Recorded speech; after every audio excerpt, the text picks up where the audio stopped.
उत्तर भारत की सबसे बड़ी सरस डेयरी पशुपालकों के लिए लिए गए निर्णयों के कारण अब रोल मॉडल के रूप में पहचान बना चुकी है।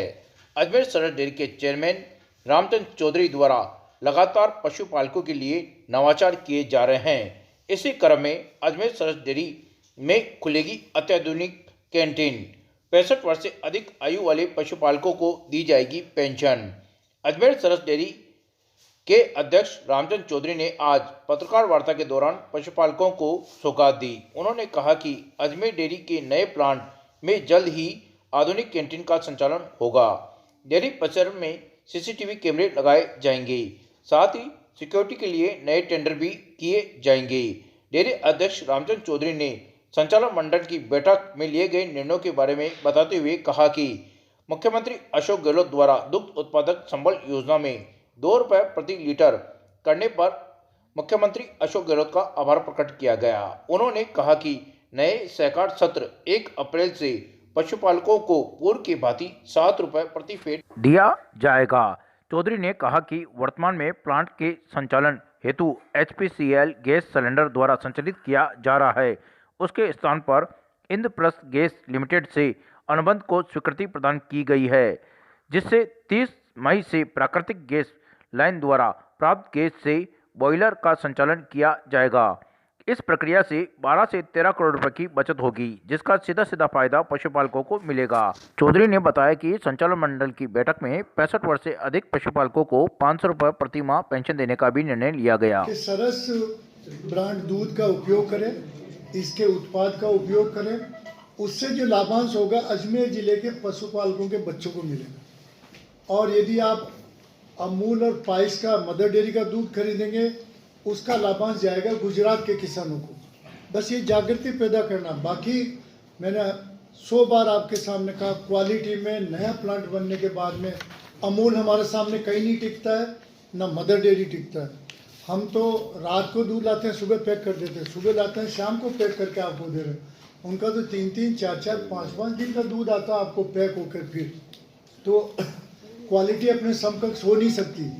अजमेर जिले में किसी भी गांव में आप जाके चेक कर सकते हो। वो सरस वाले जो रिजेक्ट कर रहे हैं हम लोग खराब मान के मानकों पे, वो दूध अमूल और पाइस में जाता है। उनकी मजबूरी दूध लेना इसलिए लेते हैं वो लोग, और वो जा रहा तो क्वालिटी में बताया जाएगा कि यदि आप सरस डेयरी में दूध देंगे तो आपके बच्चों का फायदा होगा, अजमेर जिले के किसानों के बच्चे का।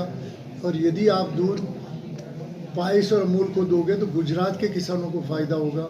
इसी प्रकार अजमेर के उपभोक्ताओं से भी अपील कर रहे हैं कि आप सरस दूध और उसके उत्पाद खरीदेंगे तो इससे अधिक मतलब फ़ायदा इसको अजमेर ज़िले के किसानों को होगा, वरना गुजरात के किसानों को फ़ायदा होगा।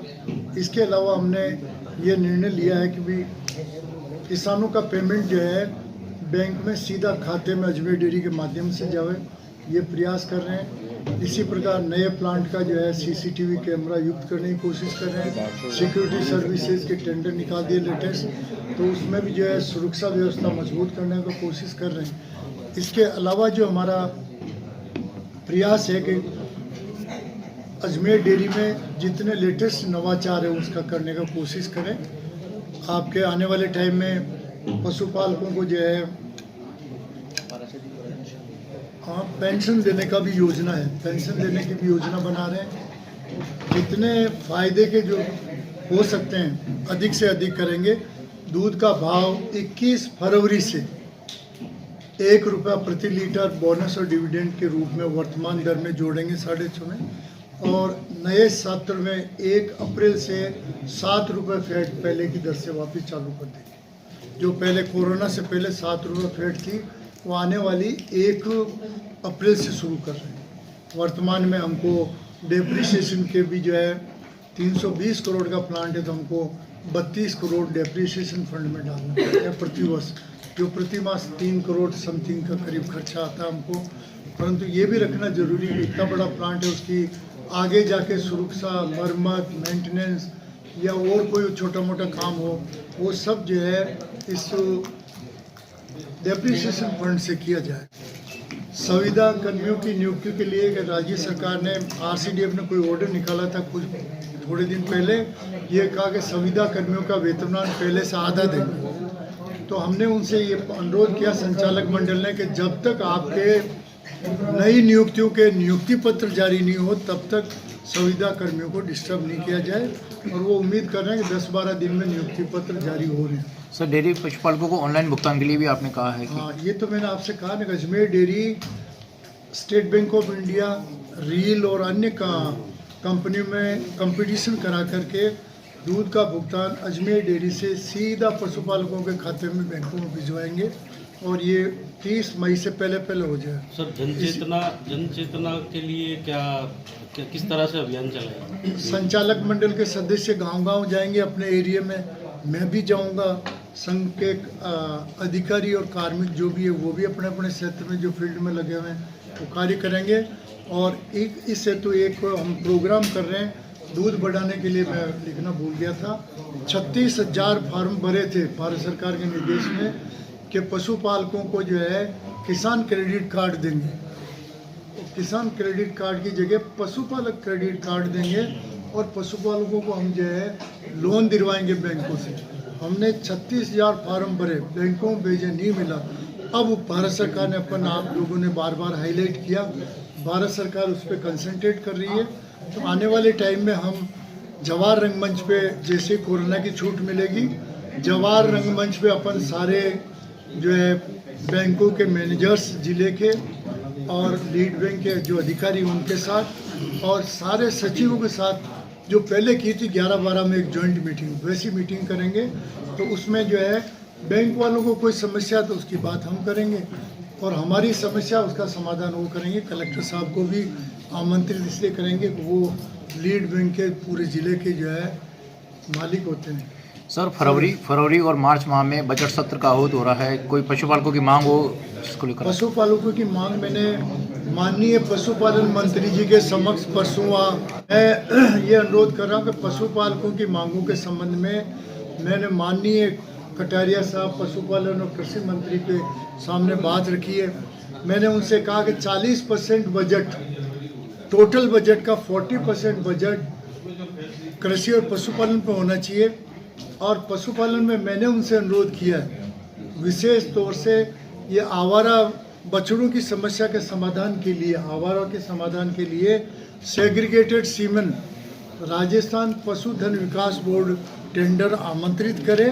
और हमने ये भी कहा कि ब्राज़ील के सांडों का, गीर नस्ल के जो सांड है, 1959 में ब्राज़ील वाले यहाँ से एक गाय ले गए थे गीर, और एक सांड ले गए थे। उससे आज उन्होंने इतनी बढ़िया ब्रीड डेवलप कर ली कि उसके 30 से 40 लीटर दूध पर डे होता है गीर गाय के।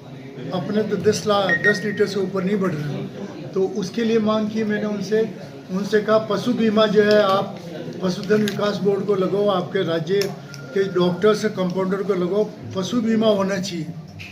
तीसरा हमने उनसे कहा कि एफएमडी के कारण जो गलत टीका है भारत सरकार को, उसकी जगह नया आ रहे हैं, तो नए में एक रक्षा टीका लगवाया जाए पूरे ज़िले के पशुपालकों के, राजस्थान के का, जिससे कि आइंदा सूगलिया की बीमारी नहीं आए, इरिडिगेशन हो इसका। इसी प्रकार हमने कानों में टैगिंग वाली बाकी सारी बातें उनके सामने रखी। हमने उनसे ही कहा कि आप 4% में राज्य सरकार किसानों को लोन दिला रही है, फ्री ऑफ इंटरेस्ट भी लोन दिलाती किसानों को, तो पशुपालकों को फ्री ऑफ इंटरेस्ट लोन दिलाया जाए, जिससे कि वो पशु खरीद सके और पशुओं का रख रखाव कर सके। कि सरस ब्रांड दूध का उपयोग करें, इसके उत्पाद का उपयोग करें, उससे जो लाभांश होगा अजमेर ज़िले के पशुपालकों के बच्चों को मिलेगा। और यदि आप अमूल और पाइस का, मदर डेयरी का दूध खरीदेंगे, उसका लाभांश जाएगा गुजरात के किसानों को। बस ये जागृति पैदा करना। बाकी मैंने 100 बार आपके सामने कहा, क्वालिटी में नया प्लांट बनने के बाद में अमूल हमारे सामने कहीं नहीं टिकता है, ना मदर डेयरी टिकता है। हम तो रात को दूध लाते हैं, सुबह पैक कर देते हैं, सुबह लाते हैं, शाम को पैक करके आपको दे रहे हैं। उनका तो 3-3, 4-4, 5-5 दिन का दूध आता है आपको पैक होकर। फिर तो क्वालिटी अपने समकक्ष हो नहीं सकती। अजमेर ज़िले में किसी भी गांव में आप जाके चेक कर सकते हो, जिस दूध को अत्यंत हर्ष है कि इस संघ की स्थापना जिस उद्देश्य के साथ हुई थी, उन उद्देश्यों की तरफ हम तेजी से बढ़े हैं। और हमने कई ऐसे नवाचार किए हैं जिससे दूध उत्पादकों का सामाजिक आर्थिक विकास हो, साथ ही साथ अपने जिले के जो दूध उपभोक्ता हैं उनको अच्छी क्वालिटी का, अच्छी गुणवत्ता का दूध रीजनेबल प्राइस में। इसी क्रम में हमारे चेयरमैन साहब ने एक बड़ा सपना देखा था, सपना साकार हो गया है। अब समय है उस नवनिर्मित जो संयंत्र हमने यहाँ निर्माण किया है उसको लगभग 1 से 1.5 वर्ष हो गया है। अब हम रिव्यू करें कि हमने इस 1-1.5 वर्ष में क्या किया। इस अवसर पे मैं, जैसा कि चेयरमैन साहब ने बताया, कि सबसे बड़ा उद्देश्य हमारा ये है कि ये जो संयंत्र हमने बनाया है ऑटोमेटिक है, कंप्यूटराइज्ड है, इसकी क्षमता जो है 8 से 10 लाख लीटर प्रतिदिन की। तो सबसे बड़ा सवाल हमारे लिए इसकी क्षमता का पूरा दोहन करें। अभी बातचीत चल रही थी कि हम अभी 4,30,000 से 4,40,000 लीटर दूध प्रतिदिन संकलन कर रहे हैं, यानी लगभग 50% क्षमता का हमने उपयोग कर लिया है। साथ ही साथ अन्य दूध संघों से भी हमारे पास करीब 2.5 से 3 लाख लीटर दूध प्रतिदिन प्राप्त हो रहा है कन्वर्जन के लिए, पाउडर बनाने के लिए। अगर दूसरे संघों से आने वाले दूध को हम जोड़ लें तो अभी हम करीब 100% क्षमता पे पहुंच गए। लेकिन हमारा ठहराव यहाँ नहीं है। हम ये चाहते हैं कि पूरे